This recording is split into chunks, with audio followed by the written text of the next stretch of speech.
Hello and welcome to the WriteCome.com podcast, where we help you to make money from your words. Each episode will be sharing tips, tricks, and strategies you can use to make more money from your writing, publishing, and marketing to your fans and audience. Let's get started with your host, Barry J. McDonald.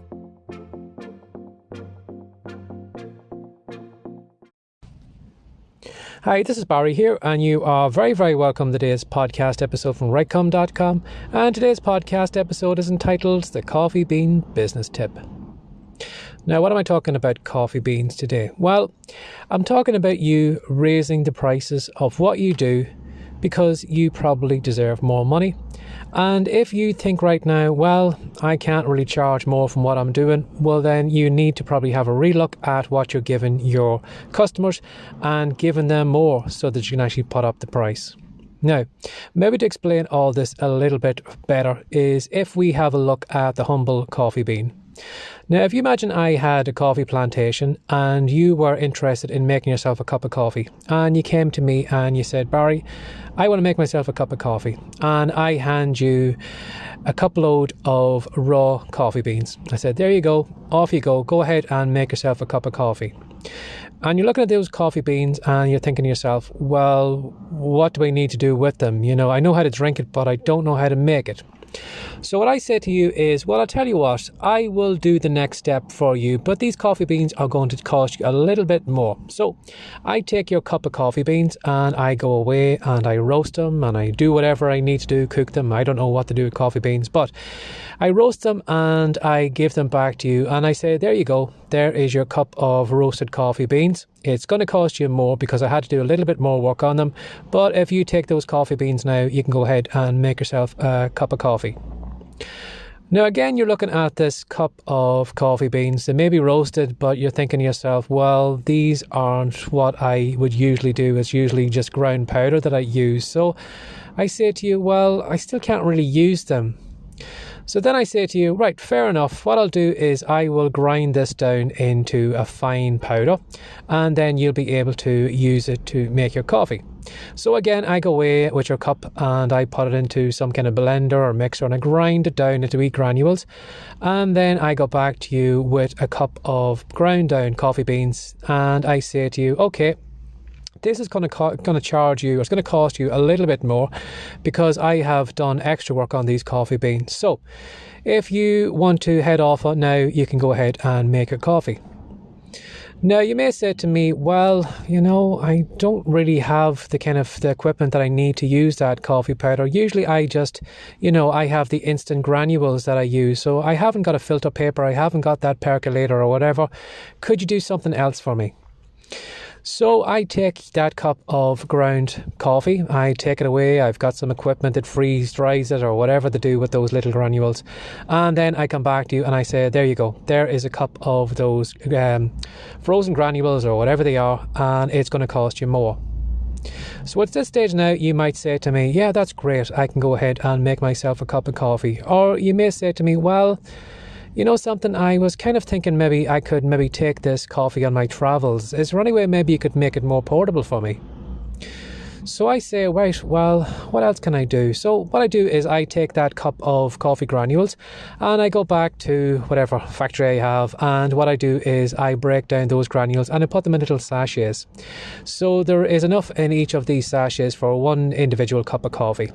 And I go back to you and I hand you a handful of these sachets and I say to you, now this is going to cost you more because I had to do more work on it, but if you take those sachets, whenever you need to, just tear the packet open, just pour in some boiling water, add some milk or whatever, and away you go. You have some instant coffee. Now, can you see from a raw coffee bean up to that instant coffee in the sachet? Can you see how I am making it easier and easier for the customer to make themselves a cup of coffee? Now, somebody with experience, could probably take that raw coffee bean in the start. They could probably roast it, they could grind it and brew it or blend it or whatever they need to do, and they could make their own coffee. But I'm expecting them to know all that knowledge. I'm expecting them to know all those steps. But what if they just want a cup of coffee? They don't really care about all those steps beforehand. Now, I'm sure you've seen that yourself. You know, if you go around the shopping centre or whatever, or you have a look at your local store, that you will find that the cheapest things to probably buy when it comes to coffee are probably the coffee beans.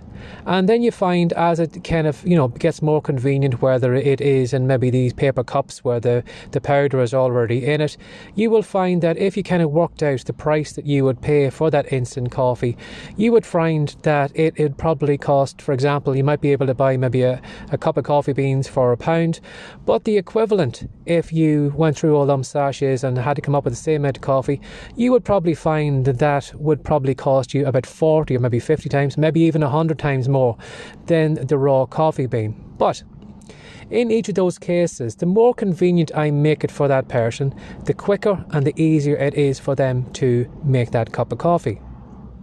Now, again, you might be lost at me at this point. You're probably saying to me, Barry, you're talking about coffee beans. What has this got to do with my business and pricing? And what I'm trying to maybe explain to you is the more convenient or the easier you make it for your customer to use your product, the more you should charge. Now, if you think about it for a moment, imagine you had a blog and you wrote a blog post on weight loss, and it was the best blog on weight loss ever.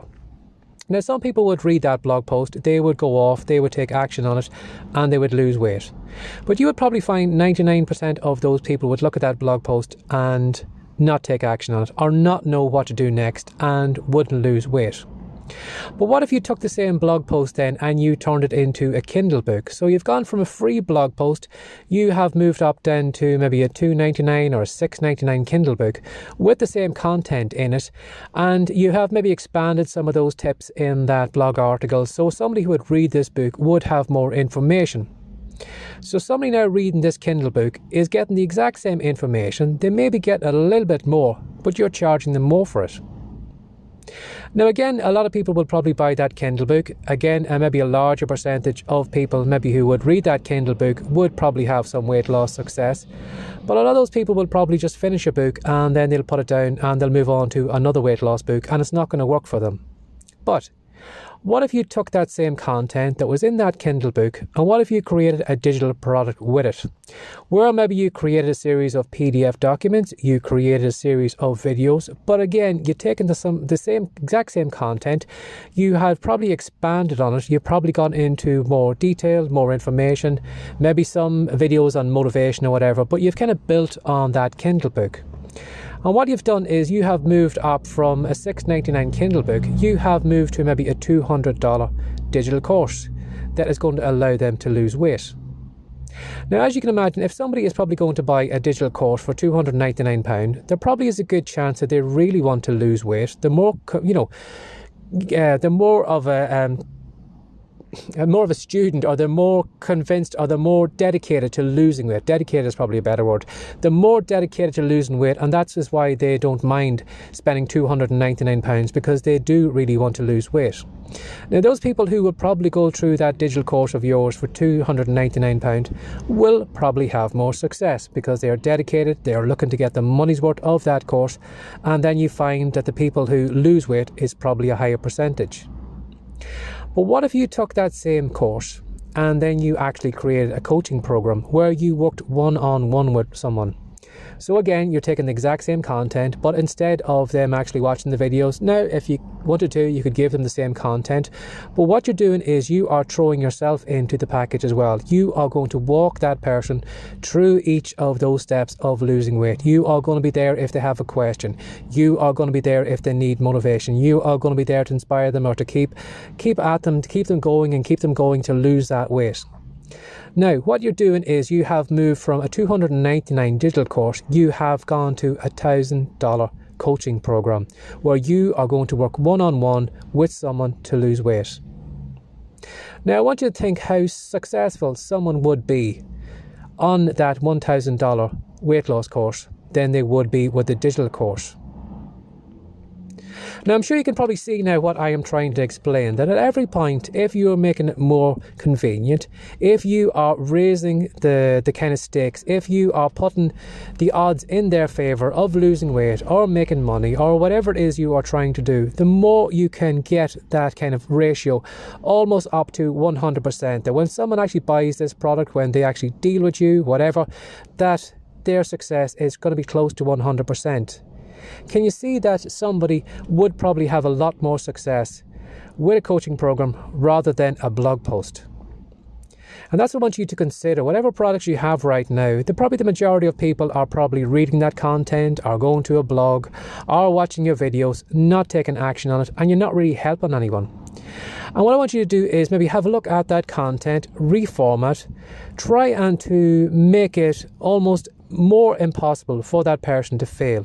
Put the odds in their favour, where they're going to lose weight, or they're going to learn that skill, or they're going to make money or whatever, and raise your prices accordingly. You know, when you think about it, somebody who wants to lose weight probably wants to lose weight as easily as possible and as soon as possible. Somebody who wants to make money doesn't want to be broke for the next 6 months if they can make money in the next couple of weeks. Well, that is what they are going to do. They are going to try and put the odds in their favour that they're not going to waste another 6 months. You know, if they can make money in the next 6 days, well, that is probably what they are going to jump at. And again, too, like I explained earlier on there with the coffee bean, the more you can make it easier for the person, the more you can make it more convenient, the more they can get the results as soon as possible, and with the least amount of fuss, the more you can charge for your products. So keep that in mind today. If you have any products, there is a good chance that the people who go through your products probably aren't having any success. They're probably just reading that content, and it's probably because the price is too low. It's probably because you aren't being specific to them, and it's probably because, you know, they think, well, if I do go through this content, I'm not really going to be successful, or it's not going to be convenient. So the more convenient you can make it for that person, the more you can sway the odds in their favour that they are going to be successful with your content, the more you can charge for it. So keep that in mind today. As always, if you'd like to find out more about Writecom, you can do a search for Writecom. That's WRITECOME.com. You'll find the blog over there. And again, you'll find me on Facebook, Twitter, and anywhere else on Google. As always, have a lovely day. Take care. Bye-bye. Thanks for joining us today. If you'd like more from the Writecom.com podcast, be sure to subscribe now for more tips, tricks, and ideas you can use to make more money from your words. See you in the next episode.